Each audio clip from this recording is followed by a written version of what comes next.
面对众多的竞争者，经过一番并不想与熊战鱼死网破，因此退出战。大敌当前，众人决定先联手制服斗圣残面貌，面对最后一关的挑战。Lúc này, đang trong lúc Dược lão cùng Phong Tôn giả trò chuyện thì bất ngờ bên ngoài có từng trận rung động ầm ầm nổ vang. Không chậm trễ, hai người liền thuấn di đi ra bên ngoài, thế nhưng chớp mắt cả hai người lại bất ngờ xuất hiện biến cố. Giờ khắc đó, chỉ thấy không gian xuất hiện từng vết rách khủng bố, chiến thuyền đông như quân nguyên xuất hiện giữa không trung. Chớp mắt sau, chỉ thấy Thiên Minh lão yêu đã hiện ra rồi nhìn về phía xa cười nói: "Dược Trần, đã nhiều năm không gặp. Thiên Minh lão yêu, không ngờ ngươi vẫn còn sống đến bây giờ. Kẻ chỉ còn linh hồn như ngươi còn có thể sống lại thì sao lão phu có thể dễ dàng bỏ mạng như thế được. Dược Trần, chỉ cần tinh vận các ngươi rời xa phạm vi thế lực của Minh Hà Minh, hôm nay ta sẽ rút quân."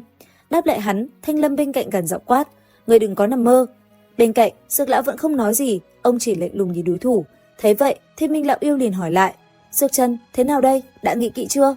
Ngươi cho rằng với thực lực của Minh Hà Minh thì có tư cách nói những lời này sao? Vậy là ngươi không đồng ý phải không?" Nghe thế, Dược lão vung tay, tức thì từng cột sáng mang theo rất nhiều bóng ảnh đã liền xuất hiện, bao vây đám người Thiên Minh tông lại. Nhìn một màn này, Thiên Minh lão yêu gần giọng quát lớn nói: "Xem ra ngươi chưa thấy quan tài chưa đổ lệ." Dứt lời, Thiên Minh lão yêu cười quái dị một tiếng, sau đó quát lớn: "Hai vị, mời xuất hiện đi." Khi lời nói của Thiên Minh lão yêu vừa chấm dứt, chỉ thấy bầu trời tối sầm, hư không bất ngờ bị xé ra một mảng lớn. Từ bên trong đó, thân hình cốt u cùng một tên sơ cấp bán thánh mới từ từ hiện ra. Nhìn hai tên này vừa tới, Dược lão thanh âm lạnh lẽo vang lên nói: "Hồn điện, chuyện này quả nhiên là do các ngươi nhúng tay vào. Dược Trần, lão phu đã nói rồi, tinh vận các sớm muộn gì cũng biến thành phế tích." Lời cốt u vừa dứt, bên cạnh Thiên Minh lão yêu, hắn ta thì vui sướng hỏi: "Dược Trần, ngươi có cần suy nghĩ lại về điều kiện của ta hay không?" Lời tên kia vừa dứt, sắc mặt Dược lão trầm xuống, bàn tay từ từ nắm chặt. Còn Mỹ Độ Toa, nàng lạnh lùng quát: "Nhận thua cũng vô dụng, bọn chúng nhất định sẽ không để chúng ta tồn tại, không còn đường lui nữa rồi, chúng ta sẽ chiến với hắn." Nghe đến đây, khuôn mặt Dược lão cũng hiện lên vẻ dữ tợn đáp: "Một khi đã như vậy, chúng ta sẽ liều mạng với bọn chúng. Xem ra hôm nay tinh vận các không tránh khỏi cảnh tan hoang đổ nát. Cũng tốt, hôm nay cường giả tập trung khá đông, có thể thu thập một ít linh hồn mang về." Dứt lời, đứng chấp màn chắn phòng ngự bao phủ bên ngoài tinh vận các, Cốt u nhìn người của mình, thanh âm lão ta vang lên nói: "Động thủ, kẻ nào đầu hàng thì tha, tên nào ngoan cố cứ việc lấy mạng cho ta." Lời Cốt u vừa dứt, đám người hồn điện lập tức hành động, lấy tên sơ cấp bán thánh của hồn điện dẫn đầu, bọn chúng lập tức tấn công vào màn chắn bảo vệ. Chỉ trong nháy mắt, theo cánh tay tên cường giả kia kết ấn, chớp mắt chỉ thấy một luồng năng lượng đã từ trong khe nứt phóng ra bên ngoài. Nháy mắt, một hư ảnh thủ trảo khổng lồ đã từ bên trong khe nứt đánh thẳng ra bên ngoài, hướng về phía màn chắn mà công kích. Khoảnh khắc va chạm, màn chắn lập tức xuất hiện vết nứt, những cường giả của tinh vận các đang trợ trận phòng ngự cũng bị ngã nhào. Sau khắc đó, tinh vận các lập tức rơi vào rối ren, từng vụ rung động ầm ầm không ngừng vang lên. Nhất thời, xung quanh tinh vận các, chiến thuyền cũng bắt đầu công kích. Chỉ trong chớp mắt, ánh sáng đã bao phủ đầy trời, màn chắn không ngừng bị công kích một cách dữ dội, khói lửa ngùn ngụt bay lên trời cao. Và sau một hồi, rốt cuộc thì màn chắn phòng ngự kia dưới sự công kích mãnh liệt của địch nhân, nó đã không chịu được nữa. Chỉ thấy ầm một tiếng, một góc màn chắn đã vỡ nát. Ngay sau đó, đội quân liên minh của Thiên Minh Tông lập tức tràn vào tinh vận các, bắt đầu công kích. Nhất thời, đại chiến kinh điển cũng lập tức diễn ra một cách vô cùng quyết liệt. Từ trên cao, chiến thuyền không ngừng tung ra đạn pháo mà tấn công.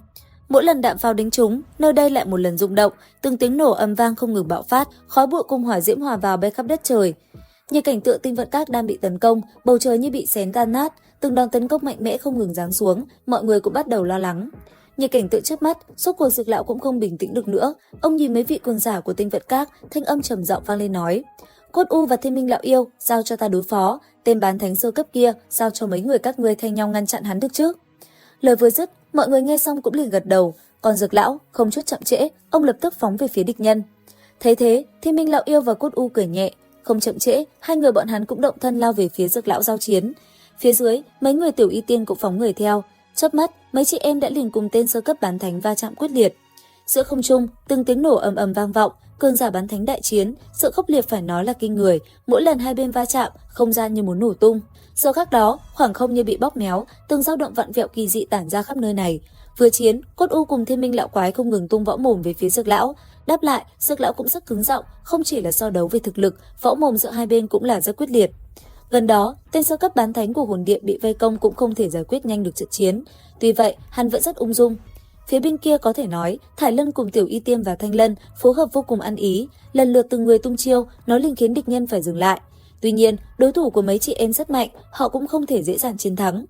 Mặc dù vậy, phía xa, Thiên Hỏa Tôn giả lại vô cùng nổi bật, trước hỏa diễm bùng cháy như núi lửa phun trào của ông, đối thủ cũng phải liên tục chống đỡ. Phía dưới, đại quân hai bên lao vào nhau hỗn chiến, từng tiếng len keng va chạm vang lên, rất nhanh đã có những người phải ngã xuống. Cứ như vậy, cuộc chiến diễn ra hết sức quyết liệt. Sau khắc đó, tất cả đều phải thể hiện uy phong, cho dù là ai đi chăng nữa, tuy cấp bậc không cao, thế nhưng họ đều chiếm bằng cả tính mạng của mình, khiến đám người Thiên Minh Tông cũng gặp phải tổn thất vô cùng lớn. Một hồi lâu sau, trận chiến giữa đám cường giả đã đến hồi gay cấn nhất. Thiên Minh Lão Yêu xé rách không gian chộp thẳng vào yết hầu Dược Lão.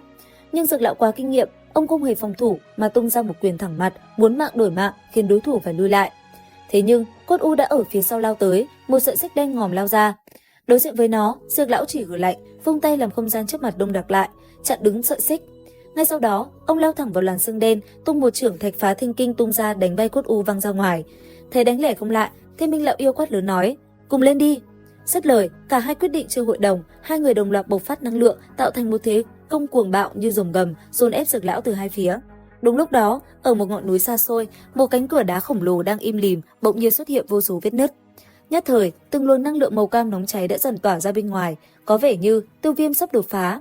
Trở lại với trận chiến, Dược Lão dùng mạnh nhưng đang dần đuối sức khi phải một mình chống lại hai đối thủ. Đến đây, Thiên Minh Lão Yêu cười quái dị, bàn tay kết ấn, một hư ảnh khổng lồ cao trăm trượng hiện ra, rồi liền vung tay ập xuống người Dược Lão. Đối diện với nó, Dược Lão không hề nao núng, ông ngưng tụ đấu khí hóa thành một bàn tay băng lãnh, còn lớn hơn nghênh chiến trực diện.